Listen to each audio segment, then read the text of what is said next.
welcome to the teachings of the Ascended Masters on fallen angels, Nephilim, and UFOs. I'm Joseph Macchio. And I'm Stephen Macchio. And in this episode, I wanted to do a little bit of a clarification of aliens in the UFOs. Yeah, good. And I just wanted to kind of do a rundown on what was going on there. So basically, most aliens that occupy the UFOs are not benign. Yeah, good point. Around 1% may be benign. The rest are determined to take over the planet, take over the world, and other worlds. And they don't just work with this world. Now, they use mind control. It's one of the things that they like to use. And they consider humanity and souls of light as inferior and something that they could experiment with. Yeah. Let's travel back and forth and see what we can do with these evolutions. Yeah. They know, however, the difference between those with the divine spark and those who are divine by nature and those who do not have a soul. So they have a vested interest in those individuals who are soulless that we explained in this series. And they know that man with a soul can attain immortality. Now, this is very perplexing to them. Which they can't. Right. And I'm basically talking more about the Greys here for a while. And they are mostly all clones. Yeah. And they don't understand immortality, but because they're cloned and they're replicated, in a sense, they believe that they have immortality. But they know there's something very different about those who have souls here. So they attempt to get immortality through genetic engineering, which we've talked about before. Yeah. Specifically, the Greys that we're talking about, they come from this galaxy and other galaxies outside this galaxy. They are controlled, believe it or not, by other fallen angels of higher rank. Yes. And there is a tremendous rivalry between the fallen angels of various ranks with themselves and with the aliens in the spacecraft, because they consider them very expendable.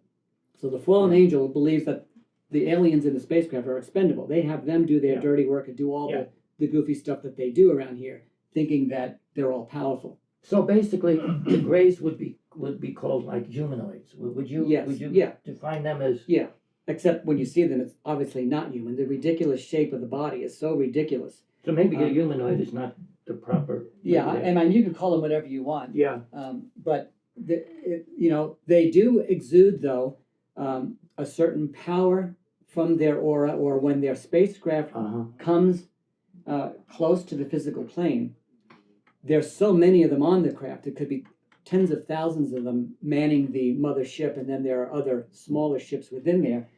There's a certain power, and I remember the Elizabeth Clare Prophet talking about this, that you had to have a specific discernment to know the power of the aliens all together in a craft, as opposed to the great power of the Ascended Masters. And I wouldn't say it's necessarily a very fine line, but the average person may not have enough solar awareness to know the difference. Yeah, I see. Now, the aliens they use the moon, the Earth, and other planets in this system as bases. They are on the physical plane. They move, like we said before, to the emotional plane and the mental plane. They also use the interior of various planets as bases. They would like mankind to think that technology is the answer to the world's problems. Yeah. And this is always their MO. How many times have we seen this? Yeah. Where if you're technologically advanced, you must have an intellect and a logic that is so advanced that you are godlike. But nothing could be further from the truth, as we've been showing here. Exactly. Now, there's another group of aliens that the masters have talked about, and they have a Nordic appearance, and they are from the area of the Pleiades. And their appearance is a very fair skin. They have usually very beautiful blonde hair, blue eyes, and they actually emulate many of the ascended masters who are from the evolutions of Venus, because the Venusian evolutions appear that way. Yes. They have the blue eyes and they have blondish hair, and they're very beautiful looking people. And this is exactly how these aliens from the Pleiades look. And their purpose is destructive, but they can't come off as very, very nice. There was there was a story a long time ago where these beings appeared to some farmer, and they just had this wonderful conversation. Yeah. They were in and around his house. I mean, they don't do the stuff like the Greys do, with the rays coming out and No. you're abducted and you're pulled up and you have nightmares and they're not. They don't do that. No. They'll sit down with you, talk, and then go away and come back again and have conversations with you, all the time probing into your psyche, manipulating you, setting up hooks, and showing you their incredible intellect, and they will tell you where you came from. And usually they're your ancestors. Right. But they put themselves up as the saviors of mankind. Yes, they're always the saviors. There's a certain vulnerability in the people of Earth in general to idolatry. Right.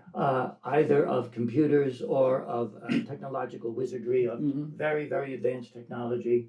I also want to make a point that there is a focus in the Pleiades of the Great White Brotherhood itself, of government. And so, again, we have the false hierarchy of the Pleiades, the Nordics, so-called. And then we have the true Great White Brotherhood, vast cosmic beings in the Pleiades, but of course, on higher planes than the ones you're speaking of. Right, right. Now, the aliens thus far have been pretty much blocked by the Ascended Masters and the angelic evolutions from really disrupting life on Earth to the extent that they would want to. Yes. And even though, there are thousands of sightings of aliens for a very long time, they have never really appeared over a city, hovered over a city for like a day, 3 days, or a week, like you see in the movies. In the movies, yeah. And you would wonder, well, why not? If they have the ability to do that, Which they do. right, what is blocking them? Hmm. I'm telling you that it is not only the Ascended Masters, but it is the unification of the light bearers around the world through whatever prayers and use of the spoken word that they have, blocks them from doing something like that, where they're there, they don't leave, they start coming down like you see in a movie. And that has not happened. And that's why that has not happened, is because they are blocked by the great power of the angelic kingdom. So they fear the light bearers, especially those who have a divine spark, and especially those who have the knowledge when they know who they are.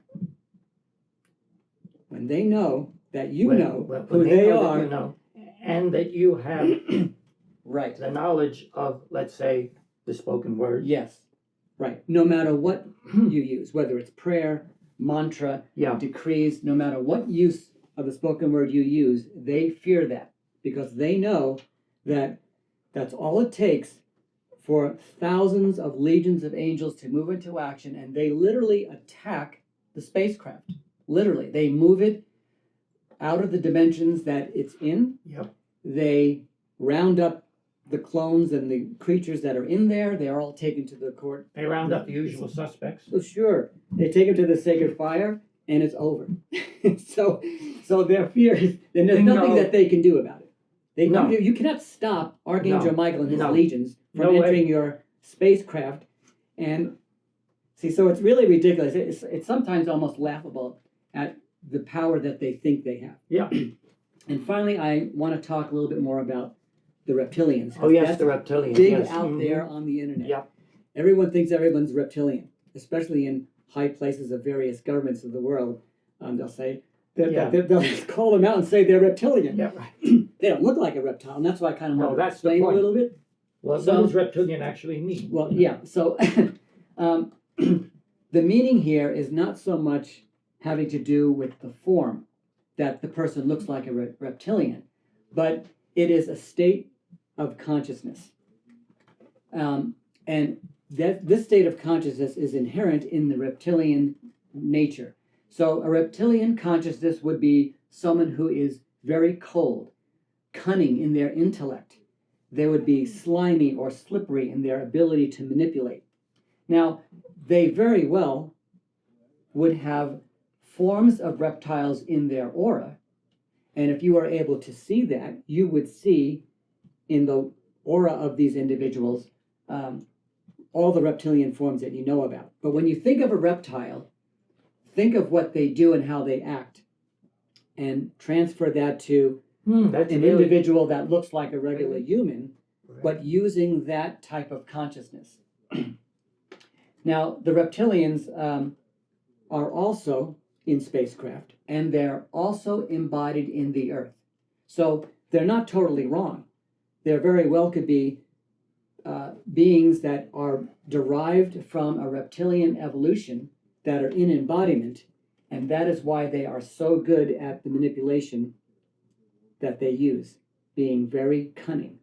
So the reptilians probably came from their own planet that was that type of consciousness, or if not the appearance. Yes. Because I think that, as you say, the aura, but I think that if you looked at their astral body, it probably would be like a reptile. Yes. I mean, the creature from the Black Lagoon, Yeah. or some kind of reptilian. Creature from what The lagoon? Black Lagoon. Black lagoon. Certainly it's black. You're not going to think I it's don't not know. white, is it? That must be going back 30, 40, 50 Yeah, years. wow.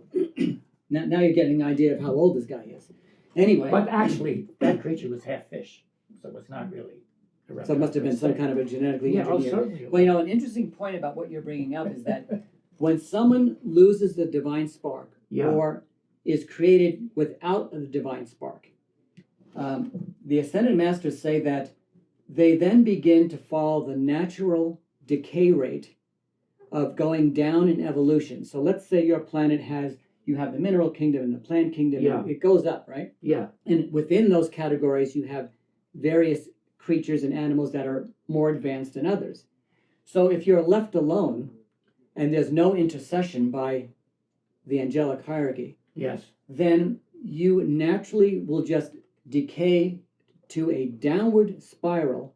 And it's possible that they were once, different, genetically engineered, Mhm. and they moved down to the level of a reptilian nature.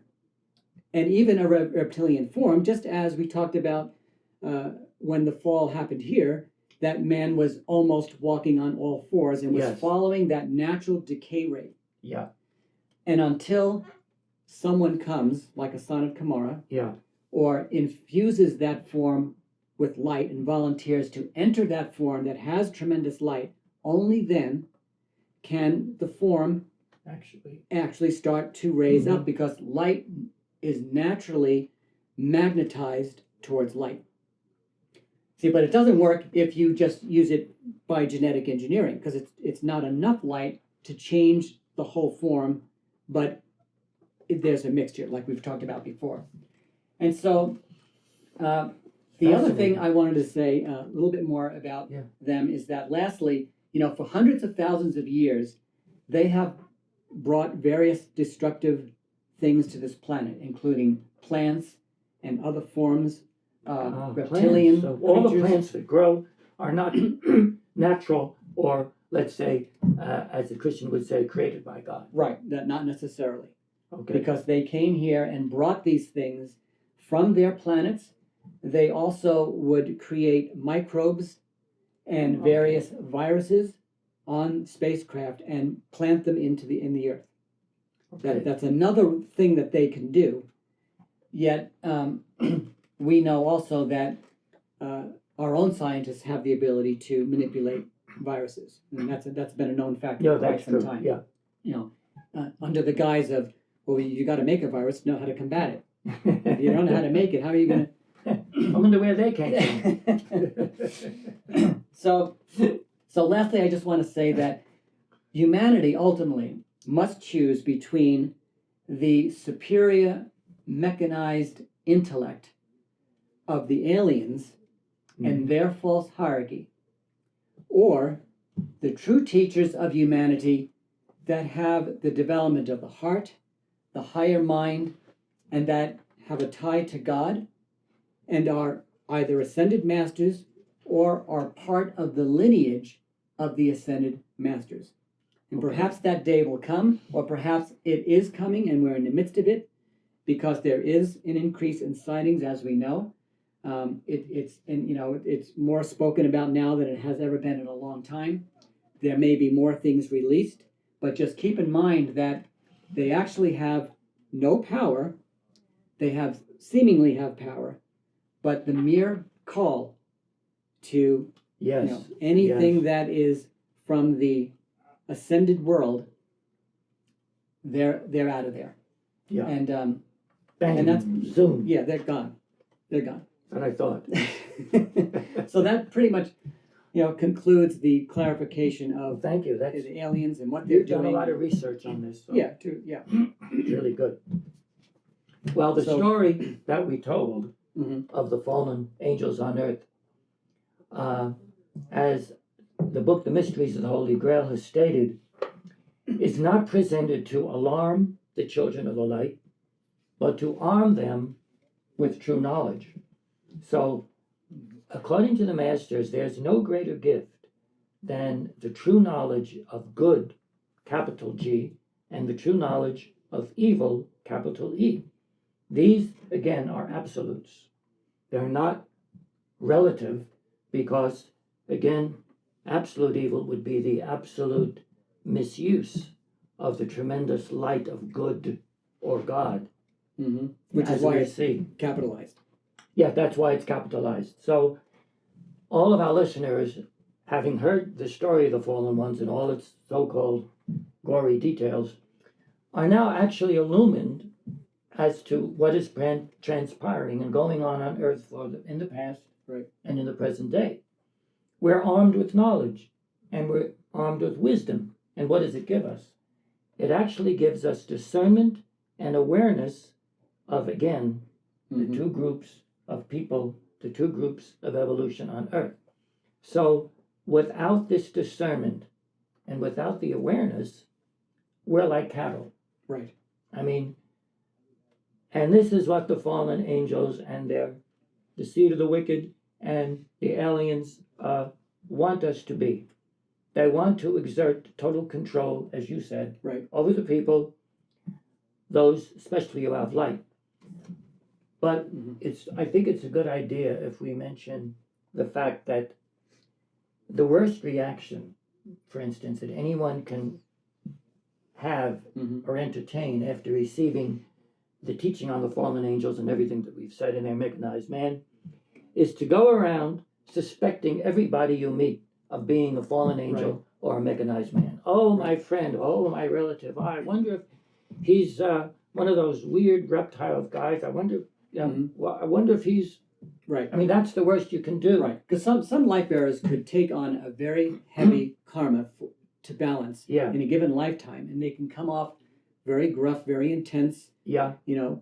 Manipulative. Yeah. All these things could be a light bearer going through their karmic pattern that they have to transmute. Yes. So that's a good point that you bring out. That you can't turn it into that. I mean, it would be basically a fanatical or unbalanced reaction. Right. And again, another negative reaction is fear. Right. Fear. What you fear, again, this is an axiom. What you fear becomes your God. Right. The other one is, well, I'm going to get even with the fallen angels if it's the last thing I do. So what happens with that? You want to take vengeance against them. You might become angry after hearing this. Again, not a good reaction. Because if you hate the fallen angels, if you even hate the aliens, you are then tied to them karmically. And then you may have to reincarnate with them. Oh, great. That's not a good, I wouldn't. Right. No. And it's not an easy thing to do. It's not easy to because the things that they do are appalling. Right, right. And it's very easy to get upset by what Now they there do. is self righteous indignation. That's true. That takes a tremendous control of the heart and the chakras and the throat and the solar plexus chakra. An example of righteous indignation is Jesus turning over the tables of the money changers. Yes, yes. Or when he would call them out in the square, Very especially severe. the Pharisees and the Sadducees, he would call them out very severely. Whoa, you hypocrites. Right. So now these were the embodied fallen angels embodying as Pharisees in Jesus' life for the confrontation with the light. The light was to be their judgment. Right, right. But you don't want to interact with them. You don't want to use human anger and try to get back at them. And I think that's a good point, because it's very easy to do. And again, as we say, they do fear the light bearers of the earth. I mean, if we understand that, they also fear the mass awakening of the souls of light across the earth. Yes, yes. Because which is happening. What would happen then in a great illumination? What would happen to that? Right. It would be a total exposure. Yeah. Right. And then, in that case, humanity would therefore be withdrawing their support from the fallen angels, from the seed of the wicked, withdrawing their support, and then, if there's no support, their plots just filter away. Right. And it spells the doom of the fallen angels, doesn't it? It does spell the doom. Yeah. Yeah. They don't want that. And speaking of that, there's been tremendous prophecies in the book of Revelation and in various Gnostic texts concerning the doom and judgment of the fallen ones in various apocalyptic texts. See, that's what's so important about understanding book of Revelation, or in the Gnostic text as you speak, that cycles do end. And they know that they are at the end of the cycle. But you still have the issue of they're not going to be taken just because it's the end of the cycle. No. You have to make the call or the prayer or the mantra or whatever you do so that there can be intercession. And the angelic hosts are just waiting to hear that, and they come in and take them. And this is the great victory. Again, to try to ferret out who is a fallen one, who is not, on a daily basis, is not recommended by the masters. However, we have to admit that in certain cases, many of the fallen angels and their, godless creation, who are in positions of authority at all levels of society, have actually given themselves away in many cases because of their actions. Again, by their fruits you will know them. So it takes discernment. It takes what the Christians would call the Holy Spirit. Right. And it takes research on the people's part. In other words, the people can no longer be asleep thinking that, the benefactors of mankind and those people who are in positions of power in government and in society and the educational systems, they're there for a reason. They're intelligent. They'll handle it. I'm just going to go and sit down and watch the show that I've always watched. But we see this changing even right now today. Yes, we do. Where people are incredibly involved in what is going on. And this is the beginning, and maybe even more than the beginning, of what you're talking about, this tremendous awakening. Yeah. So this is a good thing. It is. It is a very good thing. And it's good to know that despite everything we've said in the history of the fallen angels, there is a tremendous light coming forth. Right. But I'd like to read an excerpt from the book The Soulless One by the great divine director, or the Master R. Some of this is repetitive, but I just want to make the point here that great divine director says, I propose no so-called witch hunt. I propose that no one search out specifically these beings, and he's talking about the godless mechanized races, for identification. For your own mighty I Am presence is the fullness of all that you desire. And I urge that the result of this release of knowledge shall be that you will turn more and more to God, your I Am presence, for every good thing that you will determine more than ever to be alert, to assist the mankind of Earth in overthrowing absolutely all that is darkness and shadow and pain upon the Earth planet. In order to do this, and to break the monstrous plots which the sinister strategies have launched upon mankind, harmony and unity must remain the forte of all who love the light. Right. Isn't that great? And the unity is a very, very strong point. Yeah. And well, maybe we'll talk about that a little bit more, but because that is one of the tactics, the MO of the fallen ones is to always divide and conquer Yep. the forces on Earth. Whenever there is some form of unification, or especially of the light bearers, Yeah. they're the attack. The wedge comes in. Right. Right. That's and once you know the MO of the fallen ones, you start to see the repetitiveness of it. And then when you start looking back in history, in recorded history I'm talking about, you can see a certain cycle of repetitivity that where it just keeps on happening. Over and over Constantly again. It's like a repeated. circus act. Oh, sure, it's a circus act. But I think everyone is going to remember that the power of God or the I Am Presence or whatever, Yes. people refer to as God, whatever they want it, whatever term they use, is all powerful Yes. when invoked. Yes. And again, the decree to Archangel Michael that we've played is a protective action. It's a sealing action for ourselves and, for and on behalf of every soul of light on the planet. So remember, we did play the tube of light, and it's a really good idea to visualize the tube of light when you're giving that decree. And of course, this can be invoked throughout the day, the tube of light. The more it is given, the more the tube becomes solid. It becomes solid. Very solid. Very solid. You know why we know how we know that? Yeah, Well, Mark Prophet once told a story that the tube of light, when you invoke the tube of light, it has been known to actually stop a bullet, even when fired from an elephant gun. An elephant gun. I think he probably Nothing to do means with elephants. he probably means a high caliber. Okay. High caliber He said weapon. elephant gun. Well, that's Mark for you. Mark was brilliant at meeting people exactly where And you that's were. true. He was very, very funny. Yeah. And when you look at, if you get a book or find the tapes of Mark L. Prophet, he's very humorous, and that's something that he would say.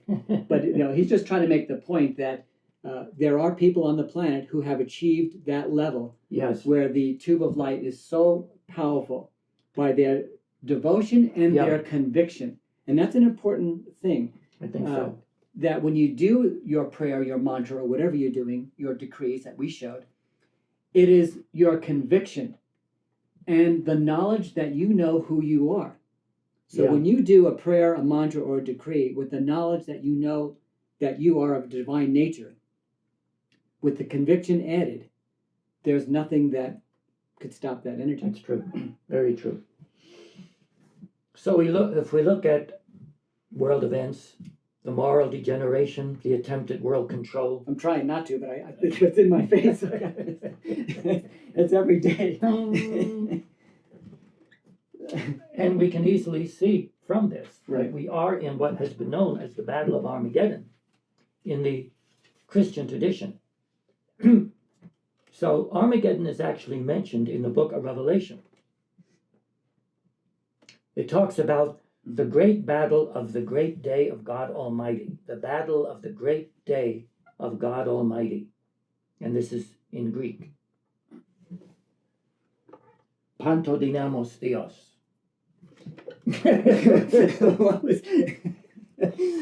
What was that? Pantodynamos Theos. That's Greek for God Almighty. The book of Revelation was written in Greek. I just thought I'd throw that in. Yeah, sure. Just Anything. It's always coming up with something. Well, what is the Battle of Armageddon? It's like the archetypal battle between light and darkness, between the forces of good and evil. But it has been going on for millions of years. And just Everything's been going on for millions that's of the years. problem. No more, however. But there's also the personal Armageddon, for instance, between the higher self and the lower self, between the real self and the not self that actually appears real and very tenacious, although it is not. Where does the term Armageddon come from? It's taken from the Hebrew Har Magadon, or Hill of Megiddo, or Megiddo, Megiddo, in Israel. So this was a Canaanite fortress guarding the pass to the valley of Jezreel. So whoever controlled that pass controlled the economy of Israel. The whole nation could go down if they didn't control it. So, needless to say, there were many battles between the Canaanites and the Israelites in this area of Megiddo. And some have even thought that, like, this location would be like the scene of a final battle. And so hence the Battle of Megiddo, the Battle of Armageddon. And it's good to know that every saint, every avatar, every master has had to engage in the Battle of Armageddon to rid himself or herself of evil forces of the not self, and then to go on to rid the earth. Right, and they're fighting that battle wherever they are. It has nothing to do with a physical location. You're just drawing the idea that this is where it came from. But we're not saying that because there's a lot of people think that the battle has to happen physically there. Not necessarily, no. The ascended messages do not teach that No. there will be and has to be a physical battle in that location. Right, or any location, actually. Right. It's just the allegorical presentation of that. So we have the prophets of the Old Testament, we have Rama, we have Krishna, we have Gautama, Buddha, Jesus, Padmasambhava, his disciple Yeshisogal, the great saint Padre Pio, and many unknown saints of the East and West. Even the messengers of the Ascended Masters all have had to take part in this Battle of Armageddon. And the point is, they were victorious. So we're in good company. And that means we have to do it too. Absolutely. You just found that out. I'm sorry to be the bearer of bad tidings. You don't get away with anything. You don't get away with anything. But it's all about accountability, though. It is. You're accountable. You cannot go and do things on the coattails of those who came before you, which is a misconception in various understandings. Yes. That because person A did it, I'm okay. I'll just grab onto their coattails. Right. Go right up with them. This master did it. I'm fine. I don't have to do anything. But the momentum of victory, of all of these masters who are unascended and ascended will assist all of us. Yes. That tremendous momentum is there to draw upon. Why? Because the masters are concerned with the final outcome of the battle, obviously. Right. And I'm glad that you mentioned about ascended and unascended, because we should mention the lineage of Babaji and Sri Yukteswar. Yes. Paramahansa Yogananda. Yes. They're all part of the lineage of ascended beings who decided to stay in a resurrected body and not take their ascension, and they are in physical form, if you want to call it that, because they can do whatever they want with their form. Go between the planes. Right. And that's something that any one of us can aspire to. And it's an amazing thing what they have done. Yeah. And so I just wanted to throw out there that lineage is a legitimate lineage of the Great White Brotherhood, and they are members, all of them, of the Great White Brotherhood. Yes, they are. That's a good point. Well, what will be the final outcome? You're asking me. Well, certainly. Go. I want you to give the answer. Well, to give us a hint, the masters have told us that the real inner name, if you remember, of this Battle of Armageddon is the battle victorious. So there's the outcome. That's the outcome. That's the hint. They don't abide anything other than absolute victory for each individual and for the planet. But the perspective I think we need to have is that evil is not real and its appearance has no power. In other words, that which occurs on the so-called screen of life. Now, the masters have used this term, screen of life. Well, what is a screen? It's a projection. You're It's a projecting projection. something on to something that's really unreal. So what you see on the screen is not real. It looks awfully real to me. But they say the screen of life. Are you telling me you're a projection? Well, certainly. But it's a good point, because when you get into that sense, into that mindset that there's an unreality to the reality you see, Yeah, you have a better chance of piercing that unreality and probing it. right. And that's where the Eastern teachings come in handy. The Yes, fact that the yeah. physical matter is not ultimately real, it is a Maya or a magical display. Interesting. So I would like to read a small excerpt from the great Buddha Maitreya. He loves reading from these books. The coming Buddha. Here we go. I Who should have has had come. you give me this book. But Maitri is here with us. Maitreya is here with us. He's the coming Buddha who has already come and is come at this very moment. So this is what Maitreya says. And he's saying that this is what Gautama also is saying. Do not take yourself too seriously, Gautama Buddha says. Do not be too seriously burdened with all illusions of the world. Though they be strong illusions, it is well to pause to remember that they are not real, not all the engines of war or rumors thereof. They are not real, but only set in place as props. Isn't that cool? That's really something. As bad dreams, that those who see and know reality might draw the sword and pierce that set, that backdrop in life. Can you imagine that? I know. That means I've been in a bad dream for 65 years. Precisely. Dad. You'll wake up. Yeah. You are awake. I'm not trying to I wake can up. tell you're So I awake. drink a lot of coffee. Well, certainly. Go ahead. Go ahead. So you can, that prop is now pierced. So, and in so piercing it, excise all of the poisons and the manipulations of those fallen ones. They cannot stand unless some believe they are real.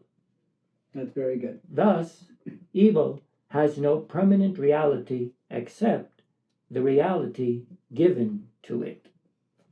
That's very, very good. I've Isn't always that great? loved the Buddhic teachings and the Hindu teachings for that Mhm. very reason alone, Yeah, if there yeah. wasn't anything else, because of that. It gives you that very objective experience and That's the- perspective. yeah.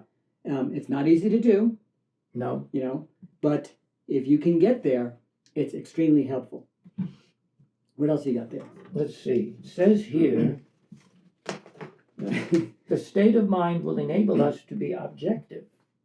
What you just said. All right.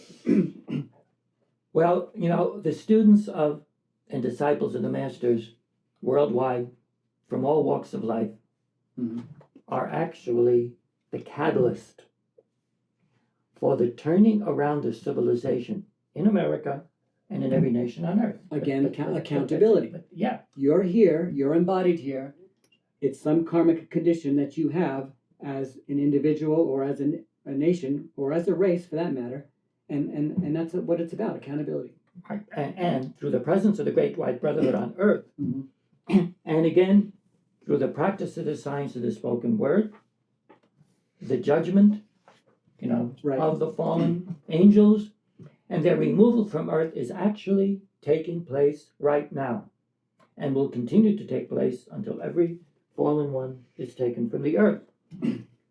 So again, repeating the great divine director, the key to this tremendous transformation, to this action, is harmony and unity Mhm. Mhm. of all souls of light. Make union of all souls of light. In other words, those who originated in spirit, Right. those who came from a divine source, and by the invincible power of the light within us through the Christ selves, or our innate Buddha nature, Right. the I Am presence, we, the souls of light throughout the world, can effect positive and lasting change on earth. Yes. That's Yeah. what the masters have taught us. And so they expect what has been termed a golden age to manifest on planet Earth in the Aquarian age, which is again the next 2,000-year cycle. Right, and that could be accomplished, but again, it's up to us and those embodied and those who will be embodying on this planet to pull this off. And again, as you said, calling for the intercession of the masters, archangels, Buddhas, cosmic being, to actually take command of the civilization, government, the economies, right, education, and the media. And you have all of the Hindu deities to call to, yes, which have tremendous authority and power that are engaged in this battle. And so it's not just us alone, engaged in this battle of Armageddon, but those beings are also engaged with us.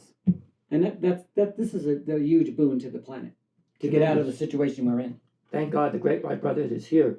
Right. But also, we have to realize too that the Golden Age is actually ongoing and now in progress on the etheric plane of Earth. Of this planet, right. Of this planet, the etheric plane of Earth, where there are cities, retreats, temples, and actually an advanced civilization happening right now. Yes. At this very moment as we sit here. Yeah, the retreats of the Great White Brotherhood that many of us are able to go to, because there was recently a dispensation whereby they opened their retreats for many more people to go there, where prior, I'm going back, quite some time, where it was only open to certain initiates that had a certain level of attainment. But now it's open to all. And if you're interested in that, you can Google Tour of Heaven, all one word, Tour of Heaven, and you will find information regarding the Ascended Masters retreats and what they're like. It's a very good podcast. Excellent. Excellent. Put out by the Ascended Masters of Summit Lighthouse. And when you go in your etheric body, remember also that when you call to Archangel Michael to take you there, the etheric body is actually more real and more solid than the physical body. Mm-hmm. That's an amazing. Because there's no decay rate. The frequency of these bodies are approaching the speed of light, and in some situations they are at the speed of light. And I'm not saying that is the ultimate speed, because there's many physicists out there who would say there's nothing that's faster than the speed of light. The Ascended Masters didn't and don't comment on that, but when you put it all together, you realize that there is no decay rate in the etheric plane. They're constantly at a frequency that is extremely high.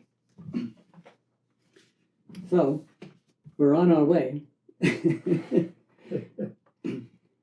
We have worldwide decrees, we have prayers, we have dictations of the masters, but that causes the acceleration. You see, the prayers of Buddhist communities, the sincere prayers of Muslims, the prayers of Hindus, the prayers of Christians, the signs of the spoken word, the decrees we've given, that is a big part of the cause of the acceleration of matter, and as well as the multiplication. If you remember, we mentioned that every decree is multiplied. Yes, right. Or 10, a mantra, or whatever. Or a mantra, 10,000 times 10,000. And because of this, the cosmic hierarchy can now pour more light into the earth and its people. So what we see, or what we wish to see, is the etheric plane of earth and the physical plane merging or meeting. The etheric world of earth and the physical world of earth meeting. And when this occurs, you might as well say that there'd be a new heaven and a new earth, as the book of Revelation actually states. That's what that's coming from. I believe so. And I think that the masters have stated that it is the merging. So let's read that passage and have that Ascended Master interpretation of that. Well, this is Revelation 21, verses 1 to 4 and verse 7. This is the disciple John in the book of Revelation and his vision. And I saw a new heaven and a new earth. For the first heaven and the first earth were passed away, and there was no more sea.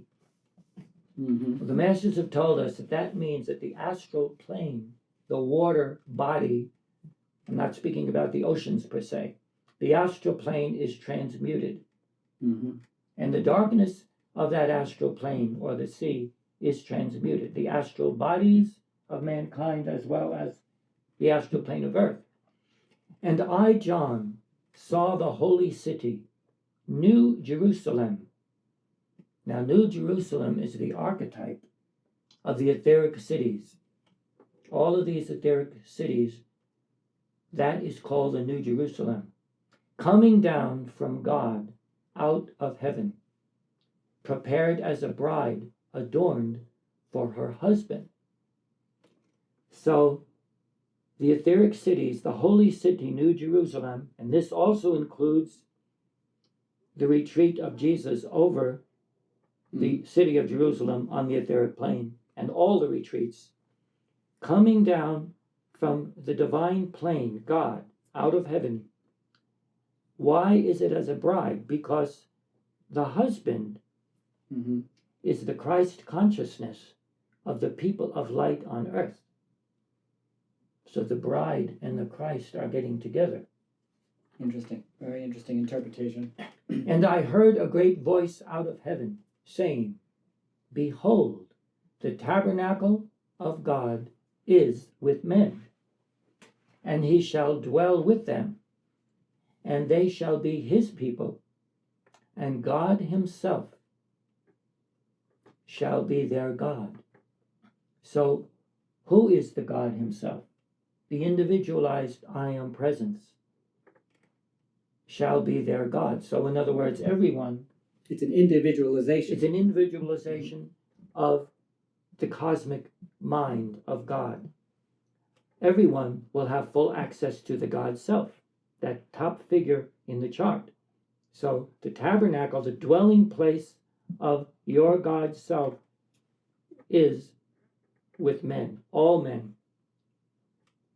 The dwelling is in the heart. Where the divine spark resides. Where's the divine spark? And God shall wipe away all tears from their eyes, and there shall be no more death, neither sorrow nor crying, neither shall be any more pain, for the former things are passed away. Neither shall there be any more pain, for the former things are passed away. He that overcometh shall inherit all things, and I will be his God, and he shall be my son. Now that's a very interesting line there. Comment on that. About I will be their God, and he shall be my son, which now is saying that there is no exclusivity to the sons of God, that the sons of God are the light bearers throughout the planet and beyond.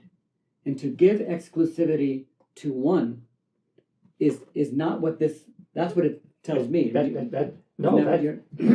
that's what it says. He that overcometh, he that overcomes the fear, overcomes the karma, transmutes the karma, follows the spiritual path, shall inherit all things, and I will be his God. Now we have millions and millions of billions of sons of God on earth, right? Right, and this is something that could happen and should happen during this next 2,000-year cycle, and all of these things are happening simultaneously. Exactly. Where you have the removal of the fallen ones and the coming of the intercession, the awakening of the people, and everything that we just have mentioned. And so it's probably one of the best times to be on planet Earth if you're going to be on planet Earth. It is a very exciting time. Do you have any other commentary there about that? No, it's a blank. That's okay. So we're coming now then to the conclusion here, and I just wanted to say a few words in conclusion. Oh, sure. So, in conclusion, and on behalf of the Ascended Masters, let us move into a unification of all of the religions. You know, let us put off the schisms that have been placed upon us by the fallen angels with their divide and conquer tactics. Our strength is in our unity, no matter what faith you have chosen. That is where we are strong. It is the light bearers and those who do not have the light. And so we ask the light bearers, all of us, light bearers of the world, unite. Those of you who are of the Islamic faith, keep up your prayers to Allah. It is a great boon to the planet. And to the Buddhists, continue the powerful mantras to Gautama Buddha, Maitreya, Padmasambhava. Yeah. And to the Hindus, maintain the mantras to Lord Ram, Krishna, Ganesh, Shiva, and all their divine consorts.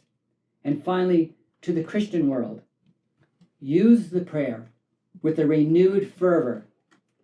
Bond and know Jesus Christ. Read the lives of the saints and see what they have accomplished.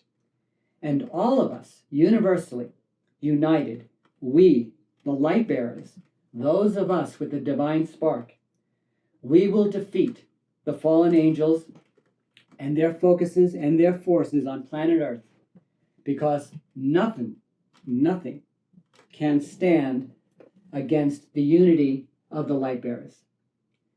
So thank you for watching this series of fallen angels, Nephilim, and UFOs. And remember, unity is the way to go for the light bearers. Thank you very much. Thank you. And so this episode concludes our series on fallen angels, Nephilim, and UFOs. Thank you for watching.